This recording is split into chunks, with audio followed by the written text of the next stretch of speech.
Wanita cantik itu hanya memutar bola matanya dengan malas. Jika mode sombong Aksa sudah keluar, dia lebih memilih diam, karena memang apa yang dia sombongkan itu benar adanya.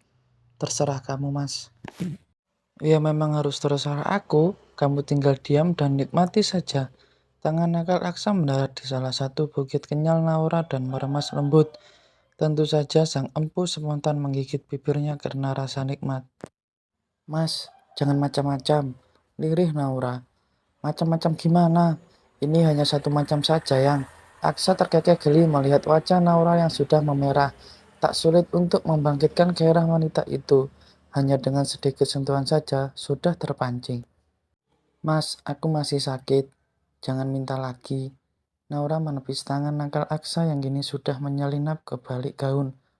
Bargelnya di area tersumbingi yang menjadi favoritnya. Senyum Aksa muncul saat menyadari jika Naura juga sudah basah. Kamu basah loh yang. Senyum sembrik Aksara tunjukkan. Dan dengan kasar Naura menarik tangan yang bermain-main di bawah sana. Kenapa sih yang? Aksa tidak suka saat kesenangannya terganggu. Sehingga dia melayangkan protes pada sang istri. Sana mas, jauh-jauh dariku. Aku mohon, biarkan aku bernapas sebentar saja. Ucap Naura penuh permohonan membuat Aksa iba. Tentu saja dia tahu jika Naura masih merasa sakit di area intimnya. Dan tak mungkin bagi Aksa untuk memaksa kehendaknya. Aku tahu, hanya main-main saja. Aku nggak sekejam itu yang. Memangnya mau digampar sama mama jika menyiksa kamu seperti itu. Makasih ya mas, sama-sama sayang.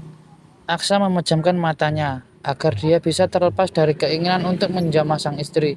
Jika sudah menyentuh sang istri, sudah pasti dia akan sulit meredamkannya. Cium dulu yang. Aksa mendongak dan mengerucutkan bibirnya, agar sang istri mau mengecup bibirnya. Ih, nggak mau. Ayo yang, habis itu aku akan tidur. Aksa terus memaksa. Dia tetap mengerucutkan bibirnya hingga tampak sangat menggemari di mata Naura. Merem dulu tapi, kenapa harus merem? Protes Aksa. Mau apa enggak? Kalau enggak mau ya udah, aku lanjut baca novel lagi. Iya, aku merem. Aksa memejamkan matanya dan menunggu sang istri yang akan menciumnya. Dengan malu-malu Naura menundukkan kepalanya dan mengecup bibir sang suami seikhlas. Hei, apa ini? Kamu harus mencium dengan benar yang. Protes Aksa saat bibir Naura hanya menempel saja pada bibirnya. Benar yang seperti apa mas? Bukankah itu sudah benar? Naura menatap curiga pada sang suami. Sudah tentu dia akan mengerjai dirinya. Ciuman yang benar seperti ini. Aksa meraih tengkuk sang istri hingga wanita itu menunduk dan dengan rakus Aksa menerkam bibir manis yang sudah membuat dia candu. Tanpa sadar Naura ikut membalas ciuman panas Aksa. Keduanya larut dalam gelora cinta yang begitu panas membara. Tanpa sadar Aksa sudah mulai terjerat pada pesona sosok Naura. Yang dia rasakan saat ini hanyalah rasa ingin selalu mencicipi manisnya cinta bersama Naura. Suara decapan bersahutan memenuhi kamar mereka. Mas, Naura menjauhkan wajahnya agar tak bisa terjangkau oleh Aksa lagi. Ciuman panas pria tampan itu sungguh membuatnya lupa daratan. Kamu ingat ya, itu yang namanya ciuman. Kalau yang seperti kamu lakukan tadi hanya menempel saja, bukan ciuman. Setelah itu Aksa memiringkan tubuhnya hingga posisinya wajahnya tepat di perut rata Naura. Rasa nyaman membuat Aksa dengan mudah terlelap dalam alam mimpi. 1 bulan berlalu tanpa terasa, rasa cinta Aksa pada Naura semakin bertumbuh. Dia mulai merasa ketergantungan pada sosok sang istri. Setiap detik tak bisa melupakan nama wanita yang dulu dia hina itu. Tapi pria itu masih malu untuk mengakuinya. Hanya saja sekarang sikapnya pada sang istri sudah lebih manis dan lembut. Kadang-kadang memang kasih ketus, tapi setidaknya banyak manisnya ketimbang pedasnya. Mas, sarapan dulu. Naura masuk ke dalam kamar dan memanggil sang suami. Iya yang, sebentar lagi aku siap. Jawab Aksa sembari mengancingkan kemeja warna birunya. Setelah itu melapisi dengan jas warna hitam, aura ketampanannya Aksa selalu bisa membuat Naura meleleh. Tampan, lirihnya tanpa sadar. Dia berdiri mematung sembari tak hentinya menatap sang suami. Kamu ngomong apa yang? Aksa menoleh saat mendengar Naura seperti mengguman. Aksa menyemprot seluruh tubuh dengan parfum, hingga aroma maskulin menguat begitu kuat di indera penciuman Naura. Mas, kamu mau kerja apa mau pergi kencan sih? Naura merasa sedikit terganggu dengan aroma parfum yang biasanya dia suka. Tapi pagi ini, entah mengapa Naura merasa mual menciumnya. Kerja dong yang, memang kenapa? Bukankah biasanya juga begitu? Aksa meraih tas kerja dan meraih pinggang sang istri, mengajaknya keluar. Sana mas, jangan dekat-dekat, perutku mual mencium bau parfum kamu. Naura menepis tangan Aksa dan menjauh pria itu. Kenapa sih? Aku sudah mandi loh yang, bauku juga wangi. Kenapa kamu kayak jijik begitu? Protes Aksa. Dia tak terima saat mendapat perlakuan tidak menyenangkan dari sang istri. Nggak tahu mas, hanya saja bau parfum kamu aku nggak suka. Perutku tiba-tiba mual. Naura memilih berjalan di belakang Aksa. Pria itu hanya bisa menghela napas panjang dan mengelus dadanya dengan berkata dalam hati, sabar Aksa. Sampai di ruang makan, Naura dengan cepat mengambilkan sarapan buat Aksa. Kali ini dia memasak ayam goreng dan orek tempe. Jika biasanya nasi goreng tak pernah absen di meja makan tiap pagi, kali ini Naura mengganti menu. Entah mengapa, tiba-tiba saja dia ingin sarapan dengan dua menu itu. Loh, gak ada nasi goreng yang? Tanya Aksa heran saat melihat makanan yang ada di dalam piringnya. Makan seadanya mas, gak usah banyak protes. Aku bosan setiap hari masak nasi goreng. Aku hanya bertanya saja. Kenapa kamu marah-marah seperti itu? Tanpa protes lagi, Aksa segera menyantap makanan yang sudah dihidangkan oleh sang istri. Apa saja yang dimasak oleh Naura selalu bisa memanjangkan lidahnya. Karena itu, semakin lama benih cinta dalam hati Aksa semakin subur. Hanya tinggal menunggu waktu saja untuk mengakui dengan jujur pada Naura.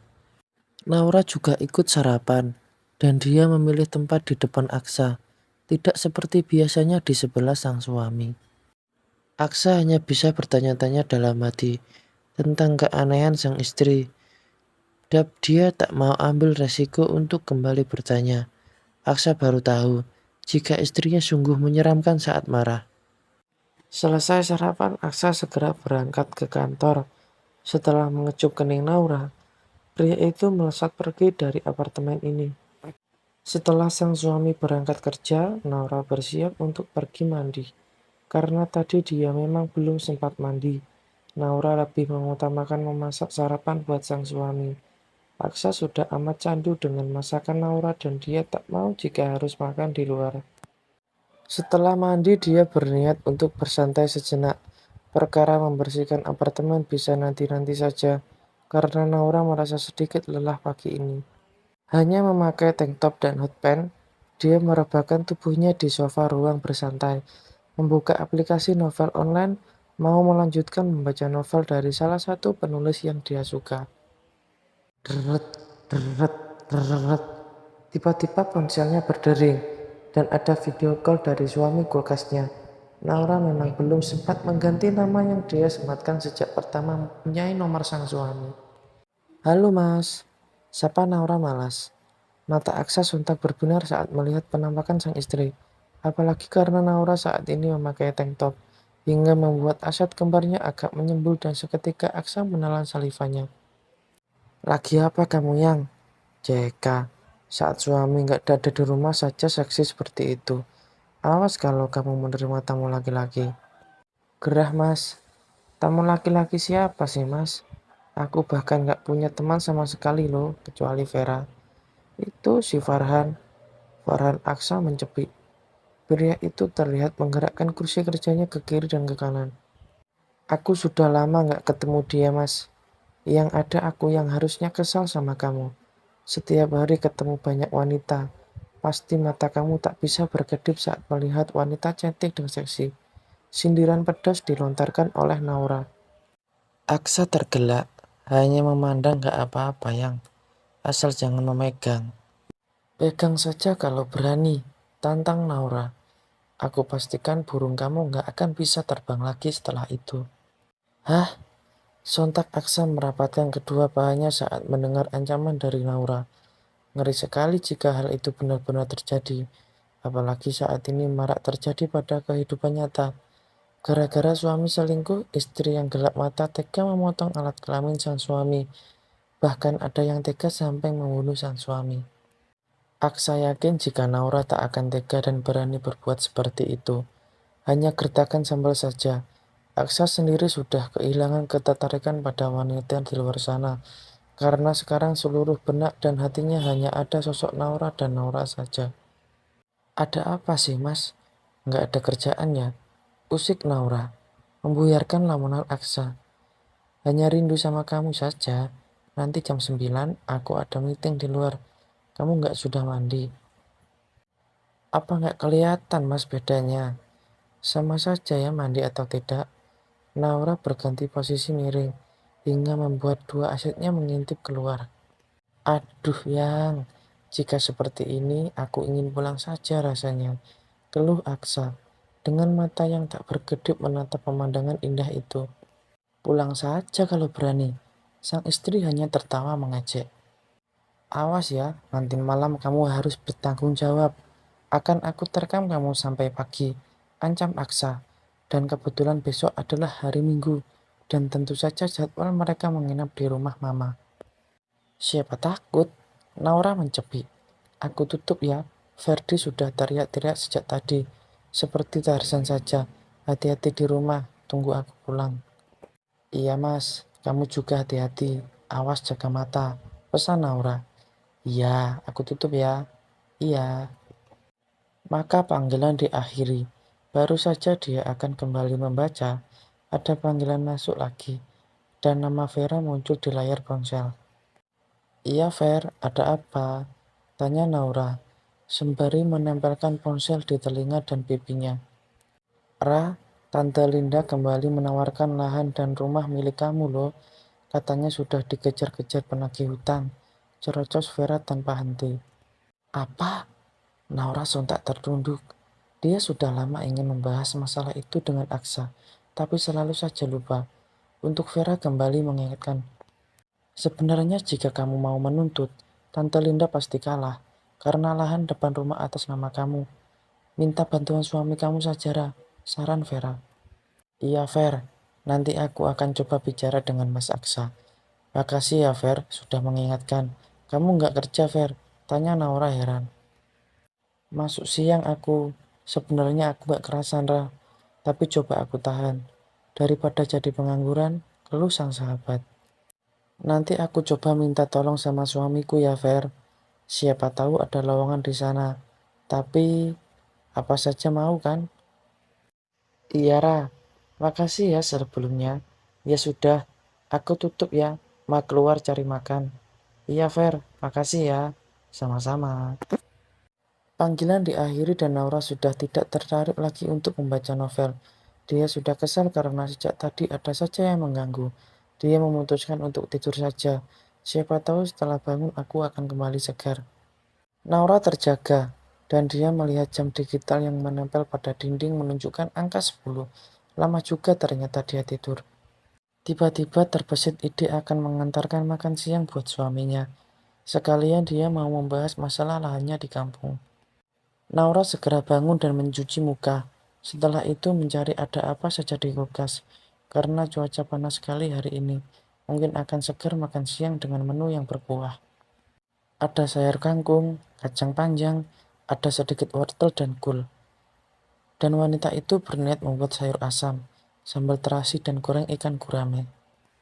Hanya butuh waktu 1 jam saja untuk menyelesaikan semua menu itu. Begitu selesai dia segera mandi dan berganti baju. Gaun selutut warna toska mempermanis penampilan wanita itu. Setelah semua selesai, dia bergegas turun ke bawah. Aksa baru saja menyelesaikan aktivitas memeriksa laporan di laptopnya. Pria tampan itu menyandarkan punggungnya ke belakang. Entah mengapa tiba-tiba saja merindukan sang istri. Bos, mau dipesankan makan siang? Ferdi yang baru saja masuk tiba-tiba bertanya. Pria tampan itu mendekati sang bos. Sudah jam setengah 12 ya. Kamu mau keluar? Aksa balik bertanya. Iyalah bos, sudah lapar banget ini. Ferdi mengusap perut ratanya. Pagi tadi dia hanya sempat sarapan roti dan susu saja. Dia bangun kesiangan karena semalam sibuk main game dan saking asiknya malah lupa waktu. Beginilah nasib jomblo berkualitas. Masalah makan dan tidur sudah pasti menyedihkan. Tidak ada yang menghangatkan. Makanya cepat kamu nikah, biar ada yang memasak buat kamu. Sergah Aksa. Selama ini dia memang tak pernah melihat sang asisten tampak bersama seorang wanita. Kadang Aksa curiga, apa jangan-jangan Ferdi belok ya? Maunya bos, tapi belum ada yang pas di hati. Ferdi memilih duduk di depan sang bos. Kamu nggak suka terong kan, Fer? Tanya Aksa dengan curiga. Enak saja, ganteng-ganteng begini aku masih normal bos. Masih doyan wanita. Kalau suka sama terong, kenapa nggak bos saja yang aku pacarin? Kesal sang asisten. Untung saja dia bukan tipe orang yang mudah marah. Jadi dia hanya menganggap angin lalu saja ucapan Aksa. Aku juga oke Fer. Wanita cantik masih banyak dan dengan rasa yang berbeda. Mau yang manis, asam, pahit, atau yang ceklek. Pintu terbuka dan Naura muncul. Wajah wanita itu tampak menyeramkan. Apa jangan-jangan dia mendengarkan kata-katanya barusan? Mati aku kalau begitu. Hai sayang, kok nggak bilang kamu mau ke sini? Aksa berdiri dan menyusul sang istri yang sudah duduk di sofa. Ferdi yang tak mau ikut campur masalah rumah tangga mereka, memilih kabur lebih dulu. Bos, aku masak makan siang dulu. Dan tanpa menunggu jawaban sang bos, dia sudah lebih dulu melesat pergi. Kenapa? Nggak suka aku kesini. Laura mencepik. Dia melipat kedua tangannya di depan dada, menatap sinis pada Aksa yang malah sibuk membuka kotak makan yang dia bawa. Wah, kok tahu siang kalau siang ini aku mau makan sama yang agak-agak asam gitu. Makasih ya sayang, kamu memang terbaik. Tanpa ragu Aksa mengecup bibir Naura sekilas. Jangan mengalihkan pembicaraan mas, aku masih belum selesai bicara. Kamu tadi membahas macam-macam wanita kan? Aku tunggu penjelasan dari kamu mas. Iya, aku makan dulu ya. Perutku benar-benar lapar yang. Aksa segera mengambil nasi dan dia gayur dengan kuah sayur. Mengambil sambal dan ikan goreng. Sungguh kolaborasi yang sangat apik dan menggiurkan. Sesekali Aksa menyuapkan untuk sang istri, karena dia tahu pasti wanita itu belum makan siang. Enak banget siang, istriku memang benar-benar paket komplit. Sudah cantik, baik dan pandai memasak pula, ujar Aksa dengan jujur. Saat dia sudah menyelesaikan makan siangnya, bekal yang dibawa Naura bahkan sudah tandas dimakan mereka berdua. Jangan gombal, aku tahu, kamu sedang merayu aku agar nggak marah kan? Enggak sayang, aku jujur. Mengenai masalah apa yang aku bahas sama Ferdi, itu hanya iseng saja. Karena sampai sekarang Ferdi masih betah menjomblo yang. Oh ya? Tapi dari mana kamu tahu mas jika wanita-wanita itu punya rasa yang berbeda-beda? Apa kamu sudah mencicipi mereka semua satu persatu?